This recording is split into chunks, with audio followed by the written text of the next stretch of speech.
Missed an episode of your favorite podcast? Choose from over a decade of content in our archives, not just the latest episode. All free at GCNlive.com. This is your call to action. Get prepared, America. Economy, survival, energy, disasters. This is USAPrepares.com. Informative radio, educational radio. Interact now by emailing instructor@USAPrepares.com or text at 434-390-7953. Class, please take your seats. Now, your instructor, Vincent Finelli. Everyone all set? Cocked? Locked? Here we go. And now said correctly to USA Prepare. Broadcasting 2 hours from high atop the Missouri Ozark Mountains. We're on the telephone today. Rather than using a digital connection, we are on the telephone. Why? Well, the internet's down. And we'll tell you a little bit more about what that really means to us and to you. Rich Scheben's with us. Nathan is engineering the broadcast in Minnesota. I'm Vincent Finelli. Welcome, Rich Scheben. Thank you, Vincent Finelli. Always an honor to be on your show. It's great broadcasting with you. You know, I mentioned, let me just look. Oh, red light. It's alternating between red and green. I'm talking about our internet router. What does that mean? That means the internet's not connected. What does that mean? That means that CenturyLink is down once again. I wanted to call them last night, but I couldn't get anybody on the phone. And I said to myself, here's what I would say to these guys. So I was talking to one of my friends, and he said, do you know what the worst internet provider is? I'll bet you can't find one worse than I found. And so the dialogue would go like this. I certainly can. And he says, CenturyLink. And I go, wait a minute. That's what I was going to say. They are miserable, absolutely miserable. The only thing that they get right is raising the rates. That's the only thing that they get right. It's impossible. It's impossible to carry on orderly business and be a CenturyLink customer. And if I could change, I would. If there were any alternatives that were viable, I would be gone. I've only been a loyal customer for 12 years. I guess that's probably a record with those thugs. They're miserable, absolutely miserable. So last night I came home from the big city, Springfield, Missouri, after sitting in the dentist chair for a checkup and getting some supplies for the farm. And so I went to get on the computer, and no internet. Okay, so I called CenturyLink. Now, I know the number by heart. Who knows the tech support number for their internet provider by heart? I picked up the phone. Now, the phone was working. I picked up the phone, and Mrs. Finelli says, "Who are you calling?" And then I just kind of smiled, and she said, "You know their number by heart?" And I said, Of course. We've been a customer for 12 years, and these guys are, I'm always calling them. So, because the internet's down so often, well, they say it's going to be back by 8:30 p.m. 8:35, it's not back. I call them. Then the new message says 10:30 p.m. 10:30 comes around, 10:35, I call them. New message says 12:30 a.m. Okay, that's pretty good. So I finally go to sleep, get up at 4 o'clock in the morning, call them up. No, they have no restoration time. They have not figured out when they're going to get it fixed. Then I call them at 7:30 this morning. They've got a new estimated time, 1:30 p.m. Well, that's after the broadcast. So I've got the computers up. My end is working just fine. Their end, it's horrible. Their technical support initially is in the Philippines, and I have no problem calling the Philippines. But I do have a problem with them not being able to answer the questions. Not because they don't speak English. They speak English just fine. But they don't have the information in front of them. So when I call the Philippines after being on the phone for about 15 minutes trying to get through, they have to call the United States and say, got this customer of ours, Finelli, he can't get on the Internet. The system says it's working. Is it working?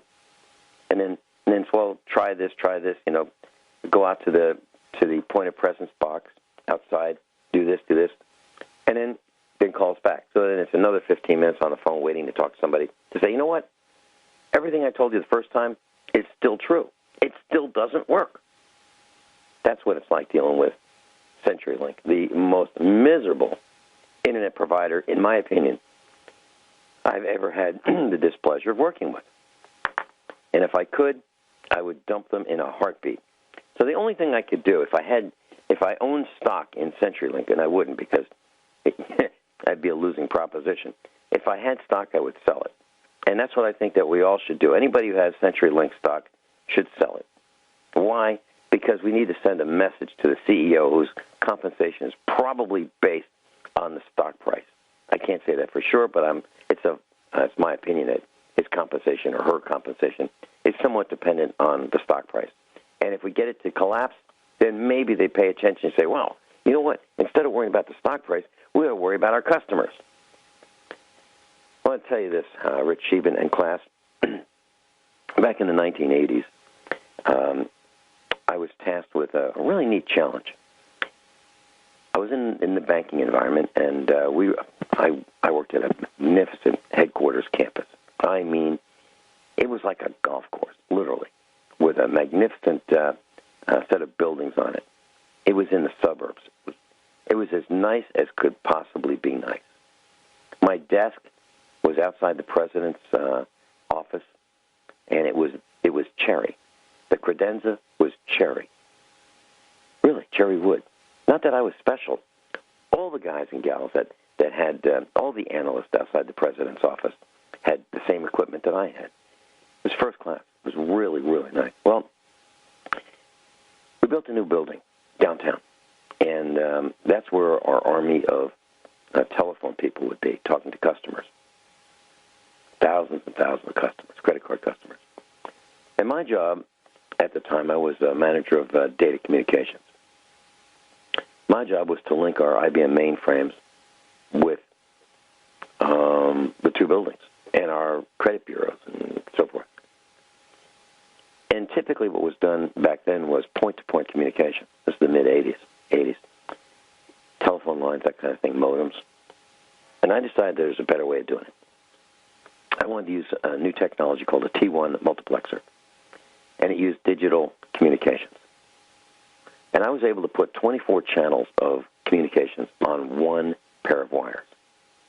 That means 24 mainframes talking to 24 mainframes, or mainframes talking to terminals, IBM terminals, computers talking to computers. And I could mix on that same pair of wires up to 24 telephone calls on the same pair of wires. So I could connect these two buildings with one pair of wires. Or I could have point-to-point with 24 pairs of wires in the traditional approach. Well, I decided to use the high-tech approach, the T1 multiplexer. But when I did that, as I was doing, it was clear to me that if these wires ever failed, someone crashed into a telephone pole and took out the wires, we would be out of business until it was repaired. So what I did was I planned a diverse route.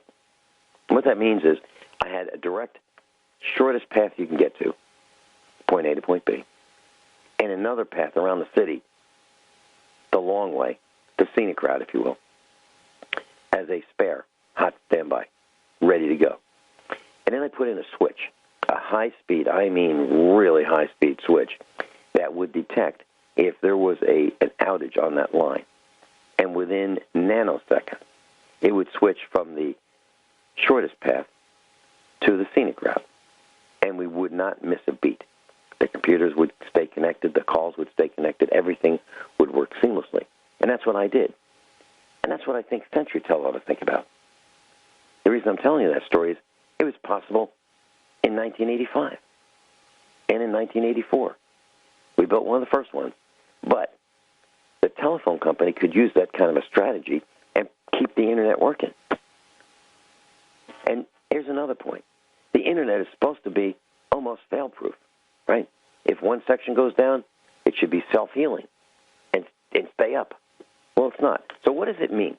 So the Internet's down, what does it mean? Well, I guess it means no Netflix, no television, no eBay, no Craigslist, no news, no email.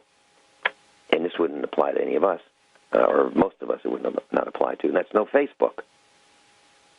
That's what it means, at a minimum. And that's why it's so frustrating, because we've been dependent on it. And what does it mean for broadcasters? Networks will go down without the Internet. Networks will go down. If you think that we'll be able to continue doing what we're doing, broadcasting on this network and other networks, the hosts have their own studios, lots of them. They won't be able to connect unless they do what I'm doing and pick up the telephone. They have a landline. Landlines are up 99.97%. Landlines are the most reliable telecommunications medium we have. And they work great. Rich Scheben, your comments? Well, first of all, I'd like to tell everybody I do not own a smartphone. Mm-hmm. So I'm sure there's a few people fainting in the background there. But you mentioned customer service. Customer service pretty much sucks pretty much around the country today. There are exceptions to the rule, but very few of them. And that's because of some of the things that we've talked about in the past. When you basically eliminate the desire to take care of your own company and or country and your own people, and you eliminate patriotism, and you export inflation to low-cost producing countries, every time quality goes down and the profits for the very wealthy, the hierarchy of the company, goes up. Now, I believe I might have mentioned this last week or the week before, but I'm going to mention it again because it needs redundancy. We're in the looting stage of corporate America regarding its own people. They're protected by big government, mainstream media, and the courts. Basically, we have a fascist system. CEOs and CFOs are using 0% loans or very low-interest loans to buy back stock and give themselves huge bonuses. Now, not only are they buying stock, but central banks are buying stock. These are the two biggest phenomenons, what's keeping the stock market up. Now, keep in mind, 10% of the people own 96% of the stocks. So the stock market doesn't really affect the average Joe. Now, when you look at reinvestment into the company, it's not basically in people or products or service. They're eliminating core business models. And they're saying the credit rating's up. And sounds like I'm going to finish the rest of this analogy on the back end after this break, Vince. Rich Scheben's with us. Offgridmontana.com. Offgridmontana.com. We'll be right back. Rich Scheben's with us. And, Rich, please continue. You bet, Vince. Well, basically what a lot of our corporations are doing, so-called even American corporations, they're trying to make everything look good on paper regarding their math and numbers. And that's why they're saying their credit rating's up. And then when everything looks good on paper, then they issue bonds. In other words, they're selling their debt. And then they bundle bad debt, even though they are toxic assets in a lot of cases, including junk status. And they mix these assets with what they call AAA government bonds and sell to the public. And what was AAA might not be AAA these days, especially in the corporate America zone. So they're selling to especially pension funds, and a lot of these pension funds are very desperate, and they're chasing yields. And, of course, all earnings are adjusted, which basically is a disclaimer for, I can do whatever I want with the math.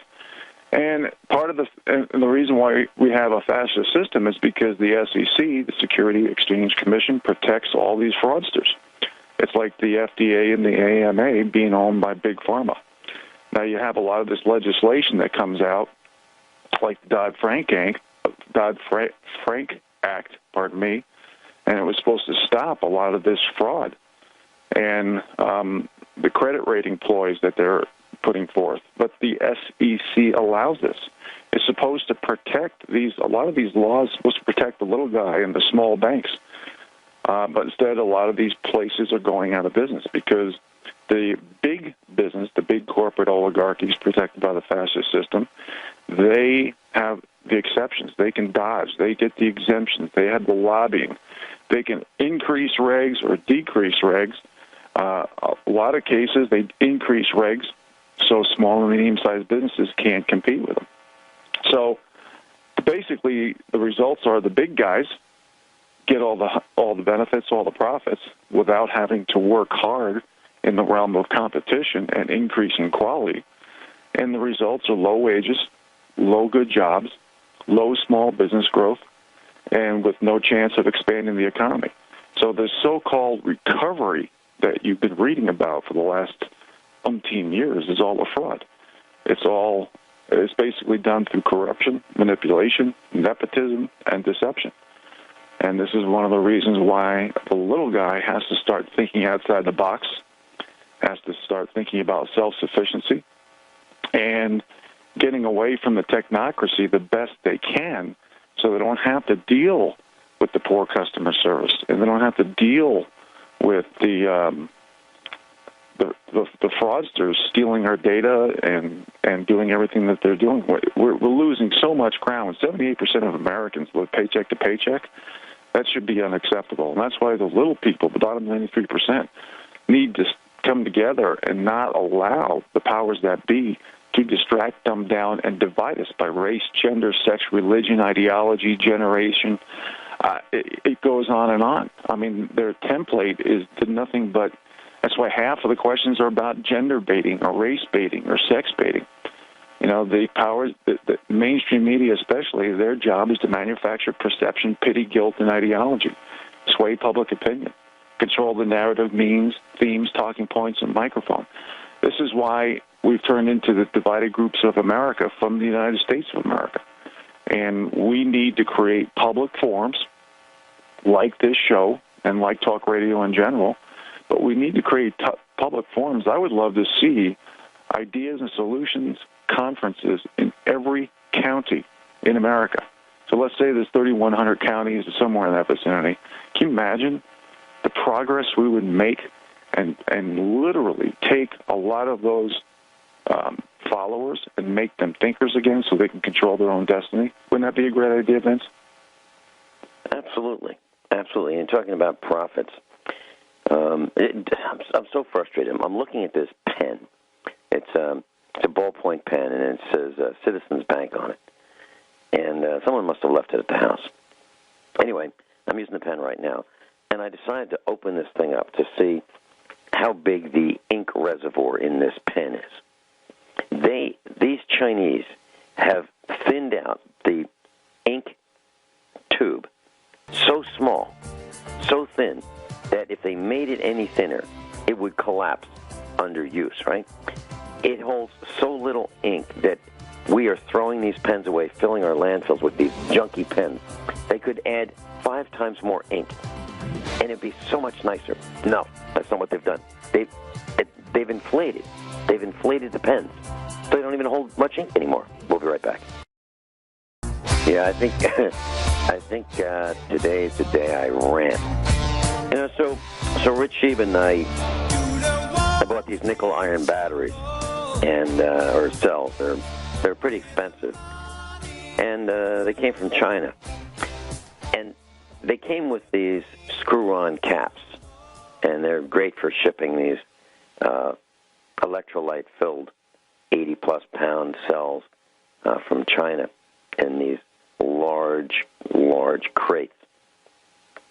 Anyway, I have about 4,400 pounds of these nickel iron cells, and they came with these screw-on fill caps and vents. And what was nice is they also came with these flip-top caps. They take off the screw-on cap, and you screw in this flip-top cap, and these flip-top caps have a built-in funnel. And you flip the cap open, and you can pour a quart of water, distilled water, in them every 2 months or so. That's how much distilled water we have to add. 10 gallons of water every 2 months.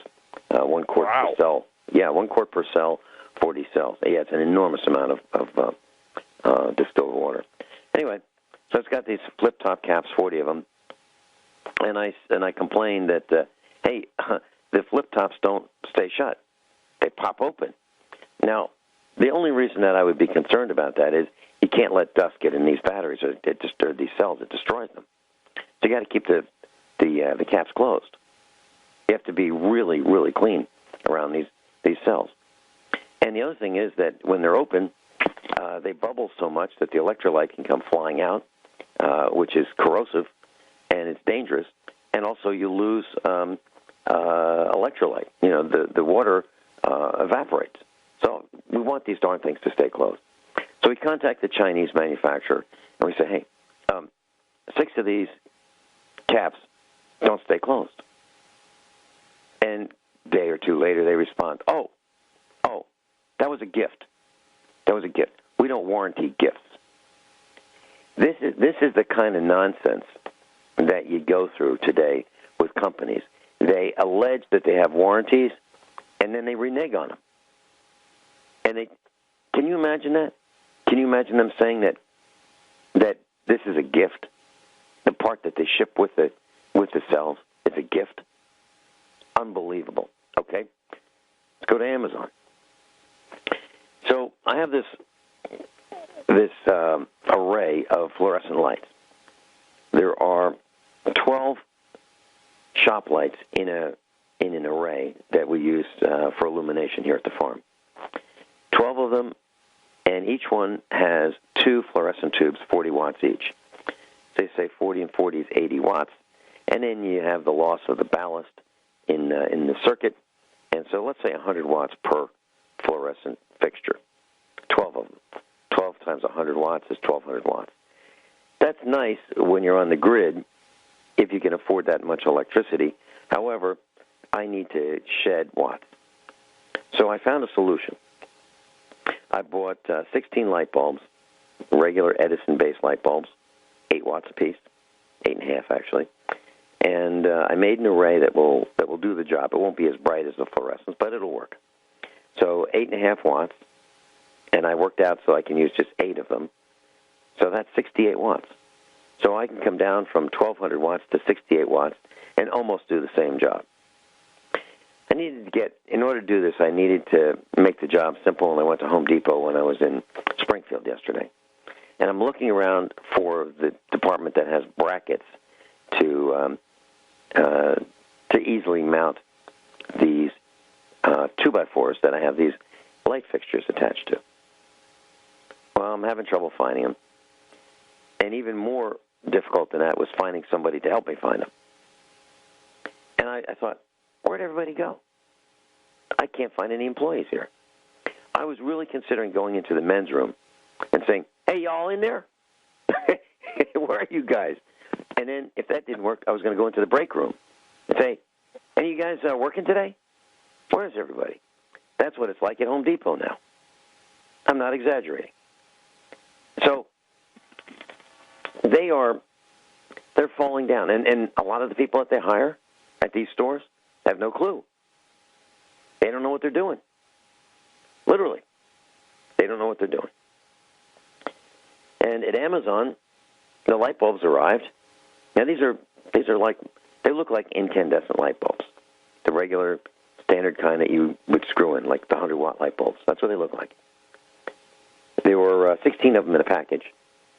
And I asked my son, he was on the internet several days ago, and I said, would you mind ordering these for me?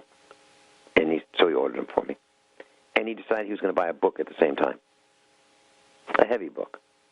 Well, the engineers at Amazon figured out that, you know what? We can put the light bulbs in the same box with the book, and we can save a lot of money because we won't put any padding in there. We'll let the light bulb slam into the book. Everything's going to be fine. Yeah. This is the kind of stuff that's going on. Well, you know what, Vince? And I just got to interrupt you for 1 second, and then you can continue. But Albert Einstein, and this quote will basically tell you where we're going. He said, I fear the day that technology will surpass our human interaction because the world will then have generations of idiots. And that debate could be ongoing today. So we need to get back to communication. We need to get back to sitting by the fire. We need to get back to relearning those lost 19th century skills, but dovetail them with 21st century technology. And we got to know how to find the North Star again, raise animals, harvest their own produce. You got to know how to berry pick and mushroom pick and grow your own garden and hunt and butcher animals and edible plants. And most people don't even know that when you have a cloudy night, you have warmer days because the heat stays, it's covered like a blanket. We need to get that balance back between nature and technology. And I feel that because today's youth especially, who are working in these Home Depot stores in a lot of cases, they're looking down, their thumbs are moving at some type of iPad or cell phone, and they're losing the human interaction and communication skills. And I think that has a lot to do with it. But when you're done on your rant, I want to talk about China for a minute, and I have an article I think that your listeners would be interested in regarding your pen analogy and the products coming out of China. Okay. Let me just say one thing before we do that. This is short. So I'm looking at, I've got 5 computer screens in front of me. Okay, none of them is connected to the internet. Right, so I can bring up the calculator and I can do some arithmetic on one of the screens. I can certainly do that. And I'm looking at one that has the call screen on it. Now, this is the screen that I dedicate in the studio to taking telephone calls into the broadcast. So what happens is when someone's listening in class, one of our students may be listening or one of our instructors may decide to call the number to get on the air with us. Well, what happens is our engineer, in today's case it would be Nathan, he would answer the call in Minnesota at GCN. He'd take the call and he'd say, "Hey, this is USA Prepares. I'm Nathan. How may I help you?" And the person calling may say, "I'd like to talk to Vinny and Rich Scheben about ABC." And Nathan would say, "Well, that's great. Let me put you on hold, but where are you calling from?" And the guy may say Texas.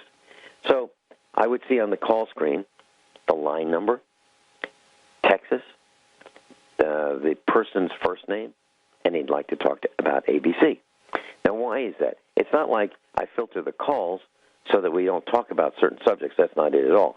It would be nice to know that the person is calling about something germane to the discussion, where he's calling from, and his first name, or her first name, right? Wouldn't that be nice? Well, that's what I have in front of me. Now, I can use my mouse, and I can click on that screen, and I can say, there's a button that says air. That means put the person on the air. I click that, and I can say, welcome, you're on the air.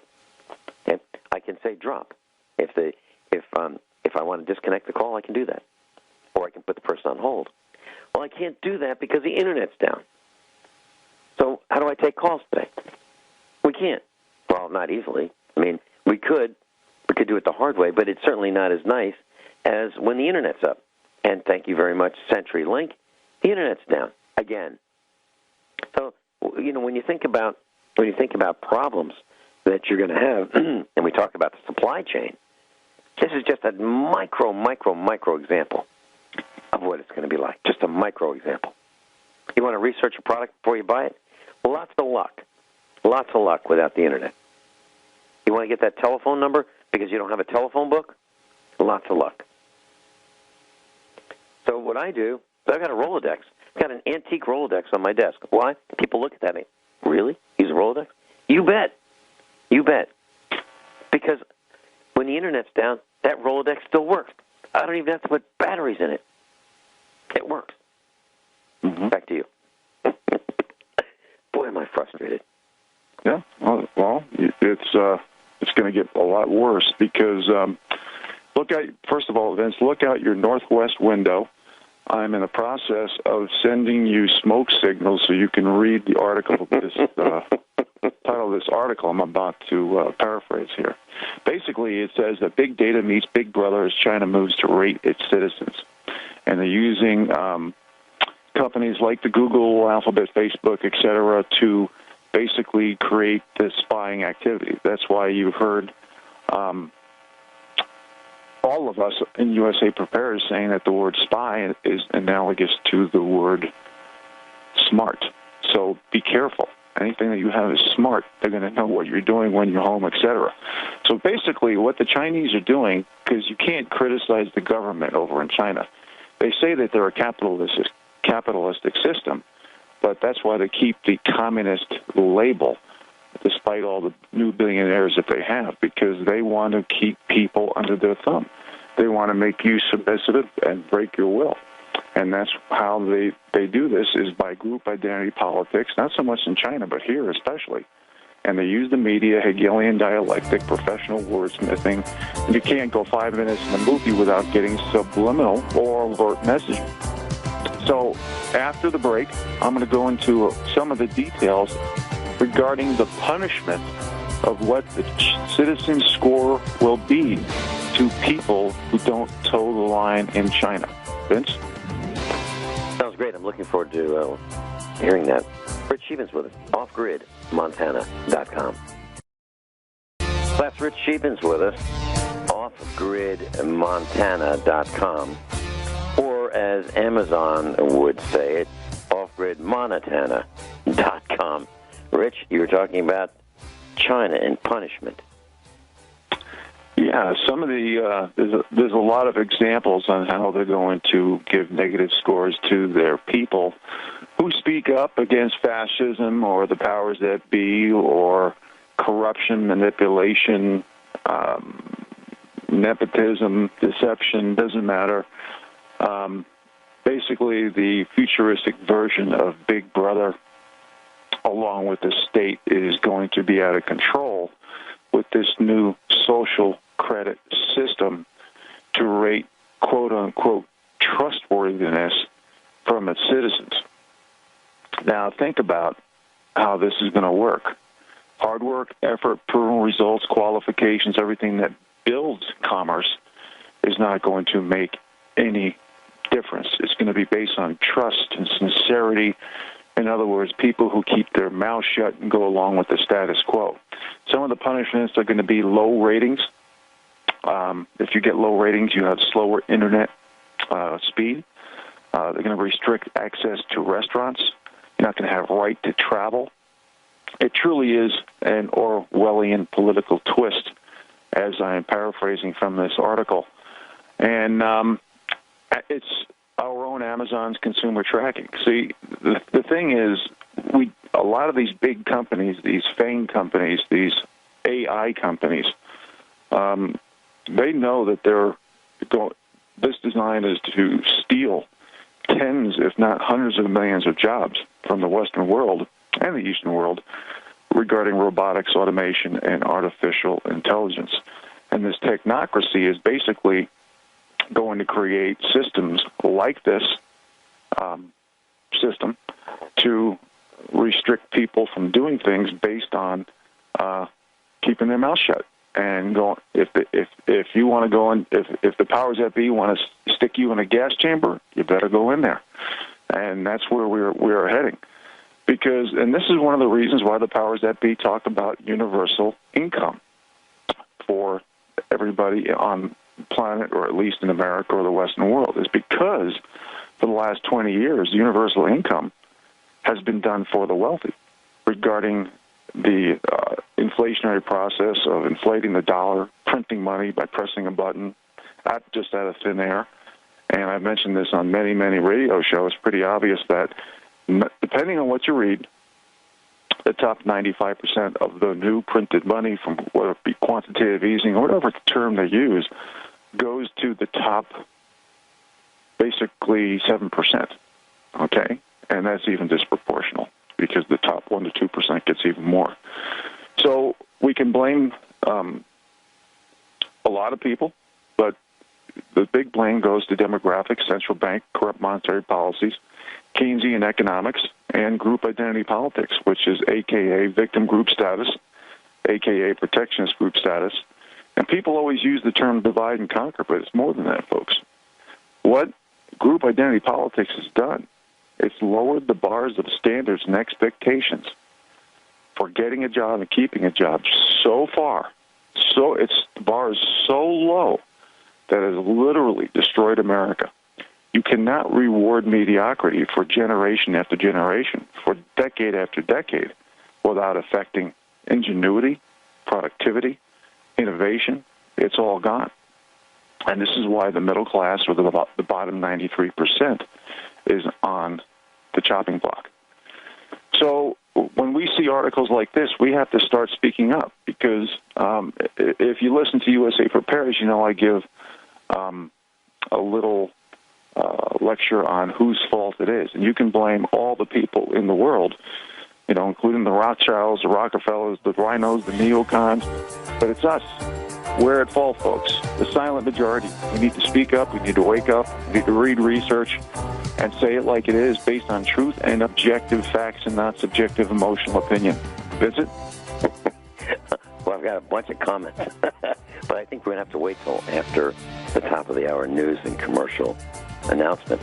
But I was thinking about if the internet worked right now, if CenturyLink had the internet up and running, I'd want to log into China Inc. and find out what your social score is, Rich Scheben. I'd love to know that. Probably wonder. It's in the negatives. We'll be right back after top of the hour news.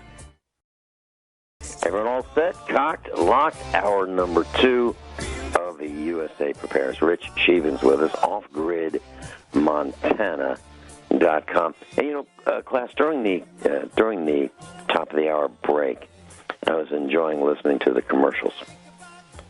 And I'm being serious. And let me just tell you how this works.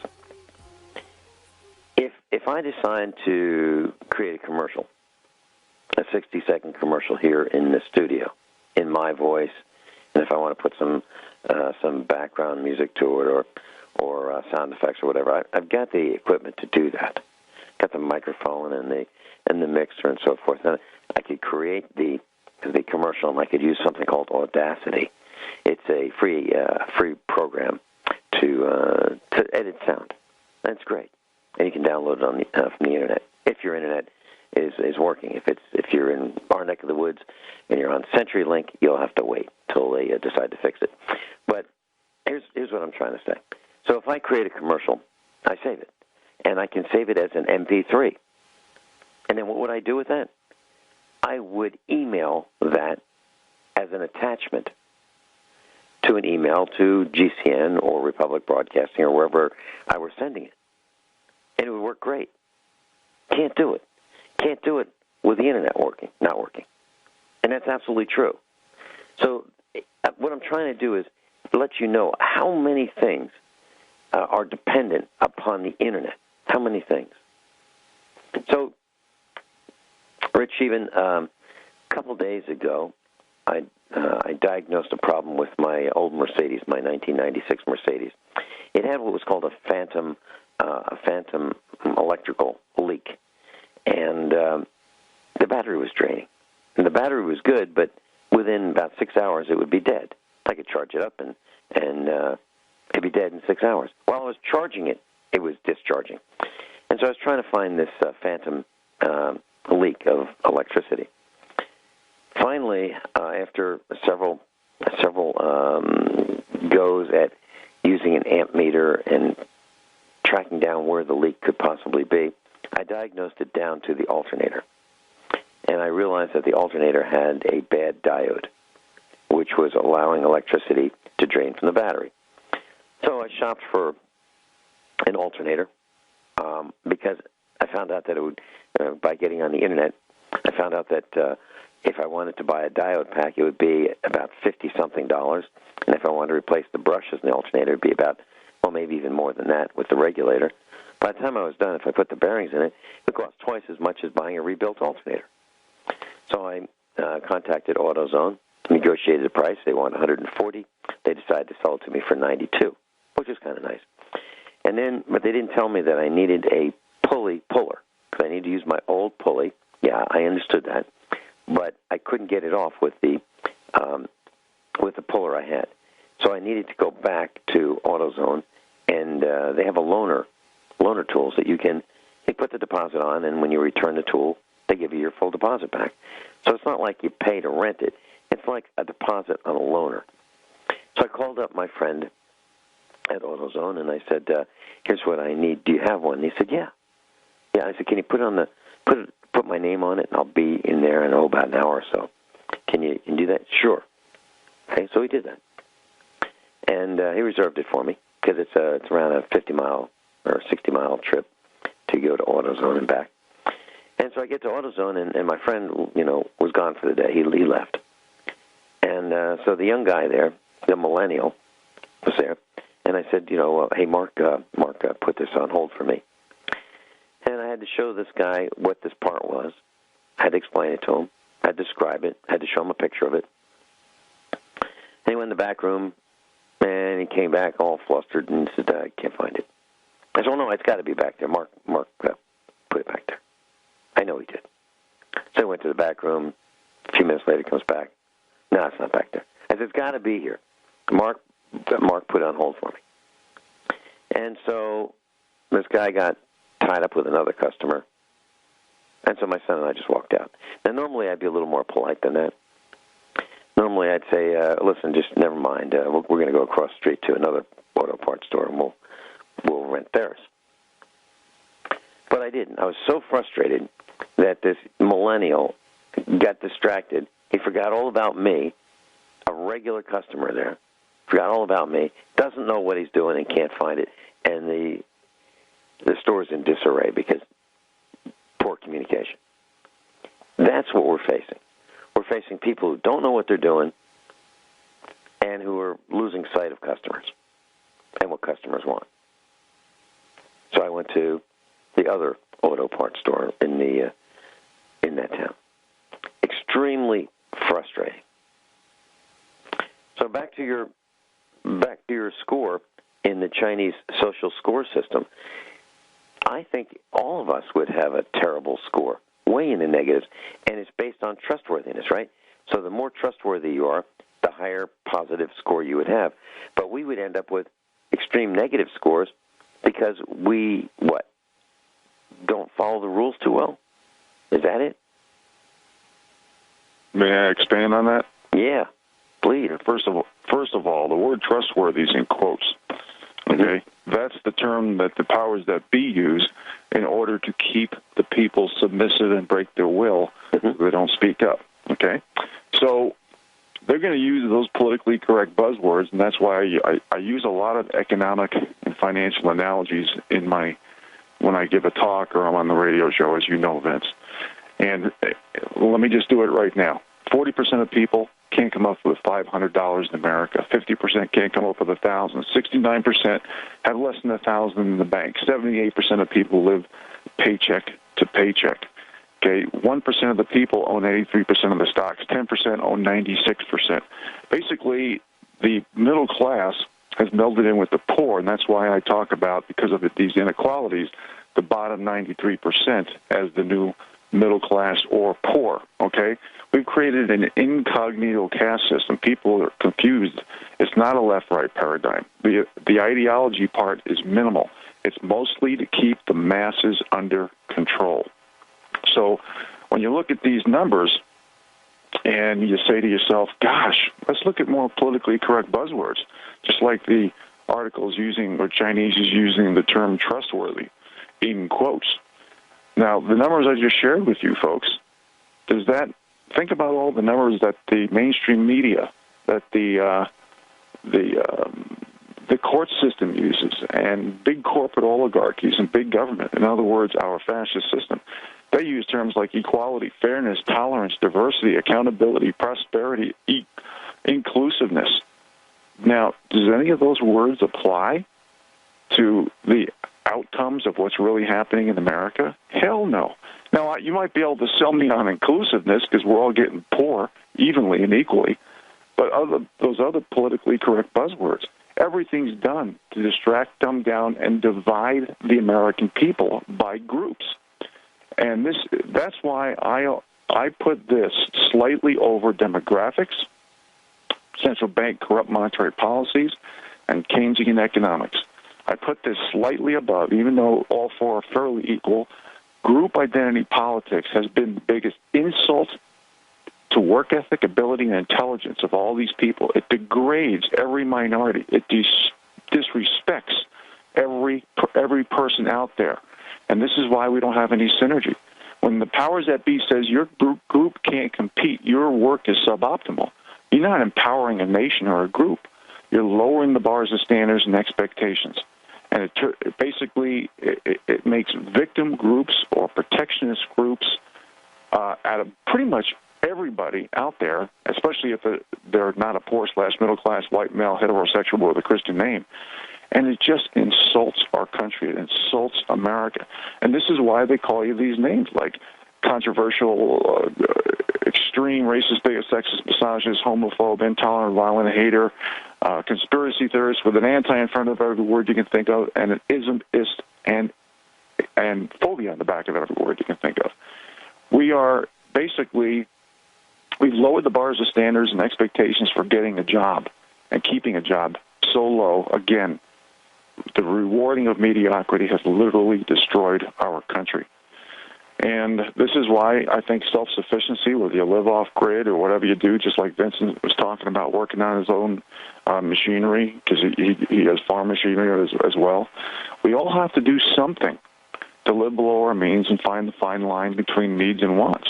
Whatever our skill sets or our desires, whether it be hunting meat or catching fish or growing produce or raising animals or living off-grid or harvesting firewood on your property, whatever it may be, there are ways to reduce costs and become more self-sufficient. I mean, we're literally teaching our young generations how to push buttons, manage paper, and be politically correct.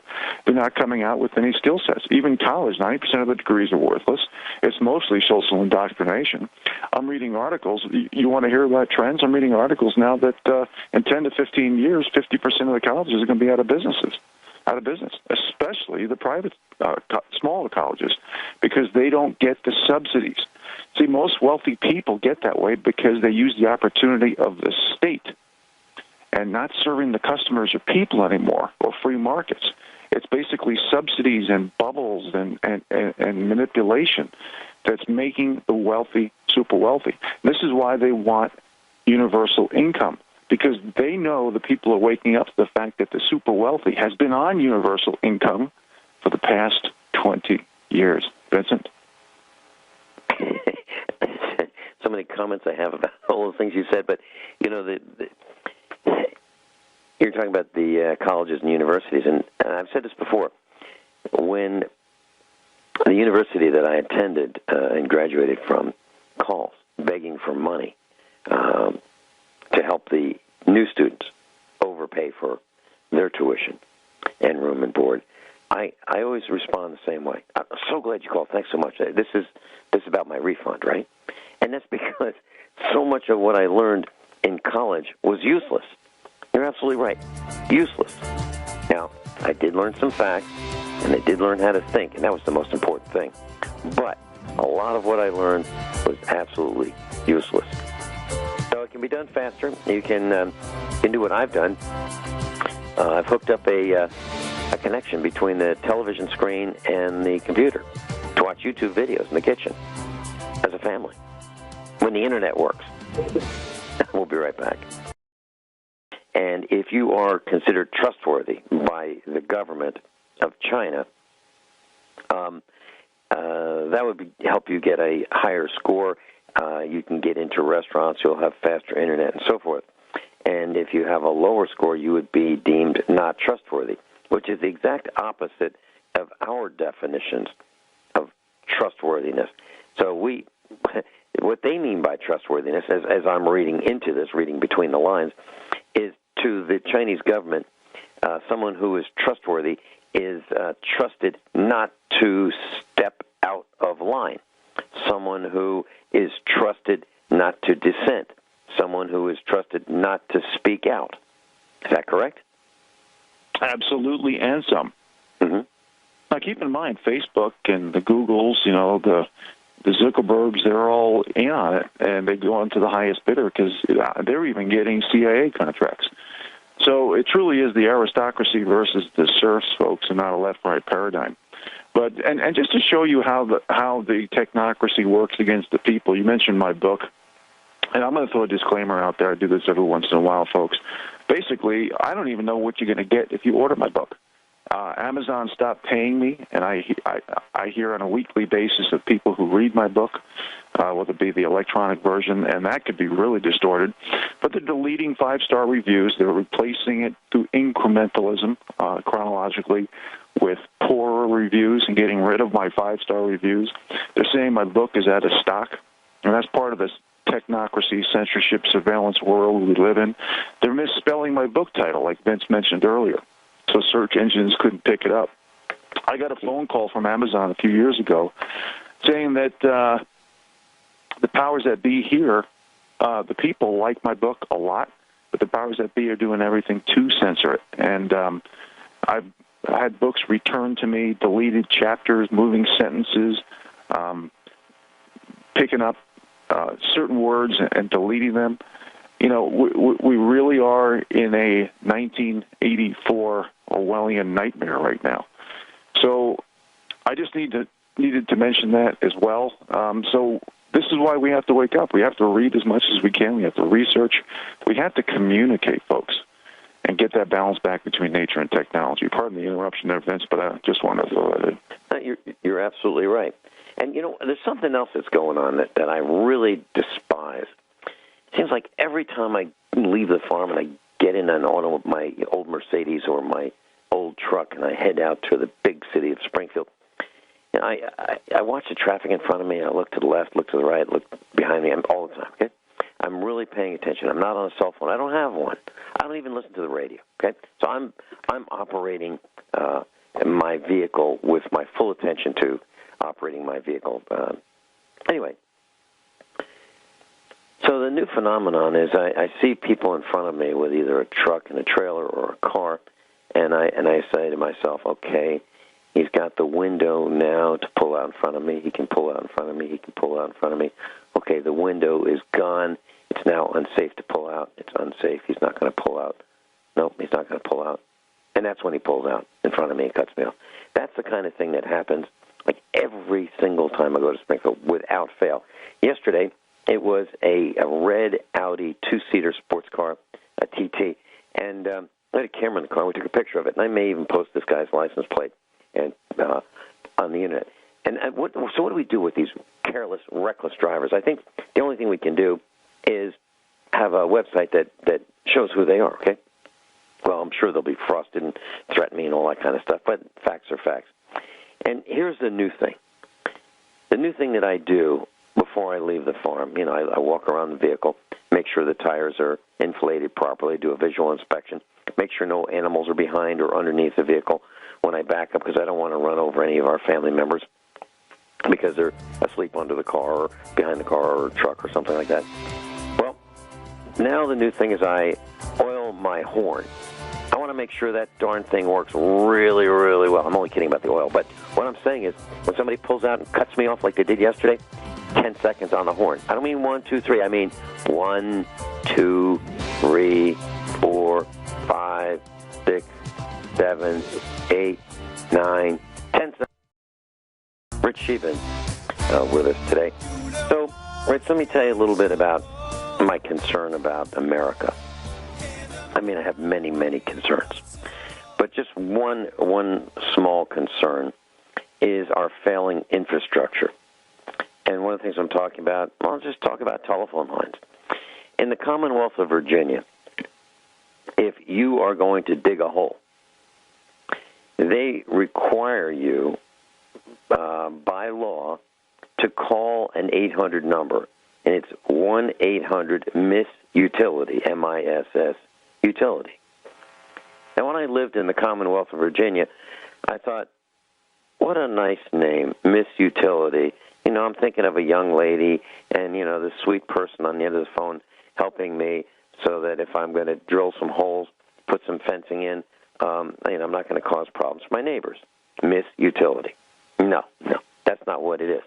It's Miss Utility is let's not hit the utility. Let's miss the utility. Not a young lady, but let's miss hitting the utility, meaning the underground cables. Okay, so you call before you dig. And they've got like 48 hours to come out and spray paint your yard, your lawn, your fields, the area that you're going to be doing construction or digging a basement or a ditch or planting trees, whatever you're doing, they want to make sure that you don't dig through their wires. Seems reasonable to me. Okay. So we had a neighbor farmer back in Virginia, and he decided to put a fence in. Not just a barbed wire fence or high tensile fence. He wanted to put a really nice fence in. And I'm not kidding. He had some horses. And he was going to put up these board and post fence. About, maybe 500 feet long in his front yard. So he goes out to the center of the road. It's a paved road. And he measures 25 feet or so in from the center of the road to his field, where he's going to put his fence. So it's going to be off the road, and he wants to make sure that it's in line with the road and it looks nice. It's a curved road where he's putting this in. So he measures it, marks it, and gets in his tractor, and he has an auger. And the auger is it's like a big drill. And the auger was 12 inches.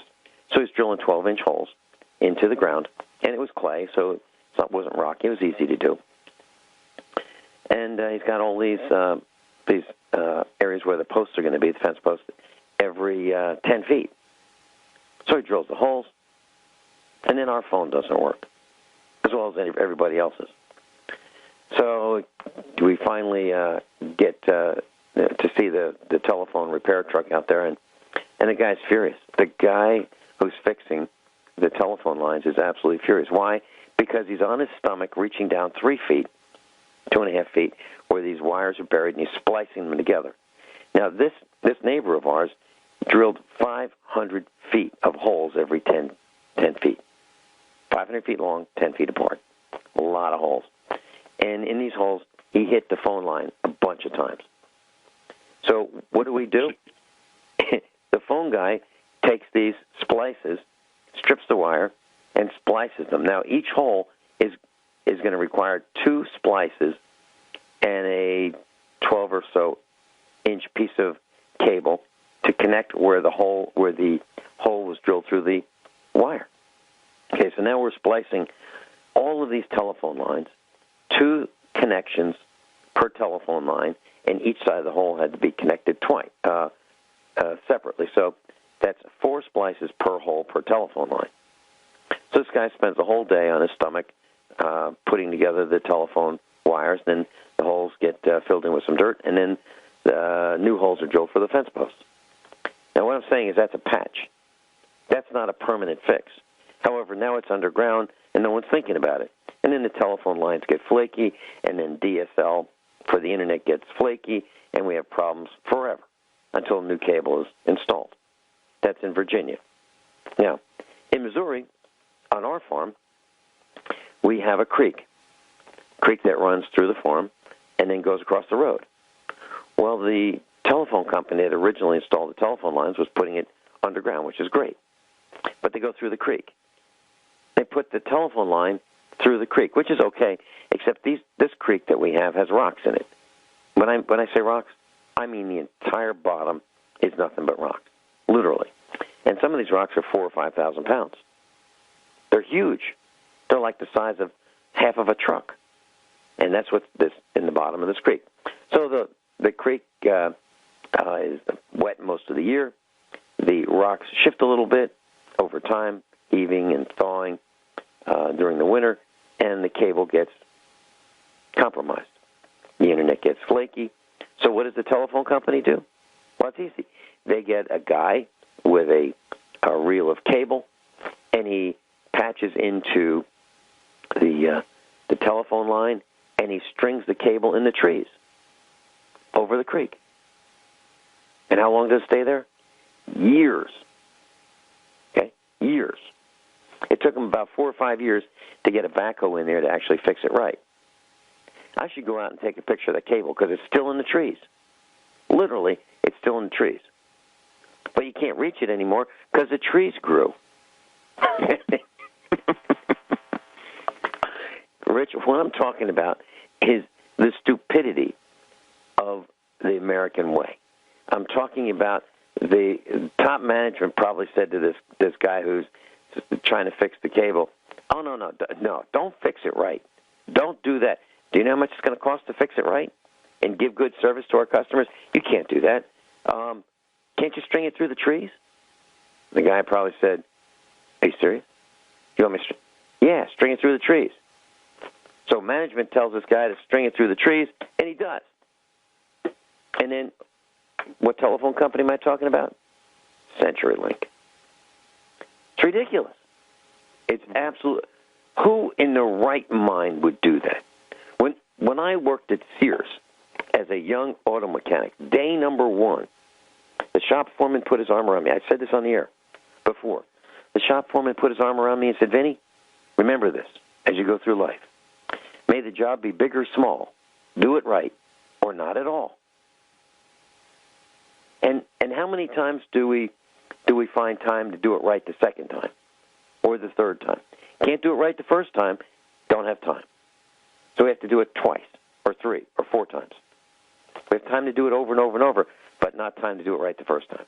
How often does that happen? All the time. It's frustrating. This is a symptom, just one small symptom of a country in decline. Absolutely. In fact, if I may, Vince, I would love to comment on that country in decline, your last comment. Please do. Please do.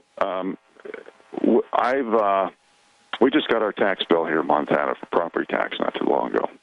And believe it or not, about several years ago, I had an appraiser from Lincoln County here in northwest Montana come out to verify the fact that I lived off grid and I didn't have modern conveniences, which positively affected my taxes. Well, apparently this guy, Dan, I'm not going to mention his last name until I see what happens here. He was put in here from the Flathead. Supposedly he came over and he changed the evaluations on my house, which increased my property taxes dramatically, to say the least. One of the things, and I verified this with a gal in Lincoln County here in northwest Montana, whose name is Bonnie. I'm not going to mention her name, but she was extremely helpful to me, and she told me what he had done. Besides putting me on the grid on paper, he also said I had modern heating system. He said I had 2 baths, and he said I had a finished basement. And the supervisor of this person, her name is Dawn. And I'll take it to their last names to the next level, depending on what happens here. But this is what's happening in America. There's no accountability, and this is what the fascist system's all about. They get protected by the mainstream media, by the big corporate oligarchies, by big government. See, and what they're doing, I don't know if they did this because I'm on the radio and I'm basically to help the bottom 93% with ideas and solutions, but we've gotten to the point where there's no accountability for fraud and corruption. Now, just think of people who are listening to the show right now, and they're thinking, and this is not just Lincoln County here in northwest Montana. This is happening all over Montana, all over the country. I would love to see, until government spending gets under control, I would love to see the elimination of property taxes. I would love to see a movement for that, because we're heading towards a very bad recession, probably the worst depression, or 50-50 shot of the worst depression we've ever seen, because all the books are cooked, everything's manipulated, all these numbers about this phony comeback is false and phony. Trump really inherited sabotage and demolition, I tell you right now. I mean, 8 people in the world have a higher net worth than half of the world combined. Come on. This isn't economy. This isn't finance. This isn't all these words: valuations, fundamentals, markets, liquidity, GDP, credit, debt, core businesses, money printing, free market, supply and demand, velocity of money. It's all a bunch of horse hockey. It means nothing. So we've gotten to the point where the powers that be can do anything they want. During the last depression, even people who were out of debt lost their homes because they couldn't afford to pay the taxes. Folks, this is where we're heading. Okay, it's a war against the poor and the middle class of America. We have to get together. We have to abolish these official authorities immediately and really start working on controlling our own destiny for the bottom 93%, because everything that's happening is to basically feather the nest of the elite in order to control the people. So I wanted to mention that particular story because when the government, even if it's local, can come in and change your evaluations, puts you on the grid. Say you have a modern heating system, 2 baths, finished basement. Folks, I don't even have 1 bath. My indoor toilet, I flush with a bucket of water. I have no interior pipes. I heat my cabin with a Amish-made wood cook stove, and I use gravity-feed water that I fill with a garden hose every 2 months. So the powers that be are doing everything, just like it's analogous to Obamacare. First of all, you break the backbone of the middle class with high premiums. It fails by purpose, and the federal government takes over on a single-payer system. Vince? Wow, do I have some comments? You'll hear them when I come back. Yeah. I've got some comments about what you said about the taxation, the valuation of your... Rich Scheben's with us. Rich, of all the things that you could have said during this broadcast, you mentioned tax fraud, and that hit one of my buttons. I mean, boy, does it frost me. Well, yep. here's my response, and I'm talking about tax fraud. That's a term that they use. I'm talking about the government when they refer to us, tax fraud. No. They got backwards. The tax fraud that you're talking about is fraud perpetrated by your county government in your real property taxes. You mentioned Dan, a guy's name, didn't give his last name. He changed the valuation of your property. He said that you have a modern heating system, you have a finished basement, you have 2 baths. How does he know? He hasn't been in your house. He made it up. He made it up. Yes, he did. Now, here's what happens. So when they make this kind of stuff up, they send you a bill, and you get this a few numbers on this annual bill, and they expect you to pay it. Well, class, ask them, demand, and I've done this twice. I've demanded an itemized valuation. Okay, where did these numbers come from? The land, the improvement, and so forth. Where did these numbers come from? Show me the square footage you're talking about. Show me the land value you're talking about. Each part of our property has different grades of land. I want to see it. And what I did, literally, I've done this twice, and I won both times. I went down and I challenged the county assessor. The latest time was just months ago. And I showed up. I made an appointment. I showed up, and they said, okay, they were going to go over this at the counter with me. I said, no, it's going to take a while. It's going to take a while. Now, let's get comfortable. And it took hours. It took hours, and I got our taxes lowered because they made some assumptions that weren't true. Now, they could have challenged me and said, Finelli, prove that we're wrong. Okay, you have to make an appointment with me.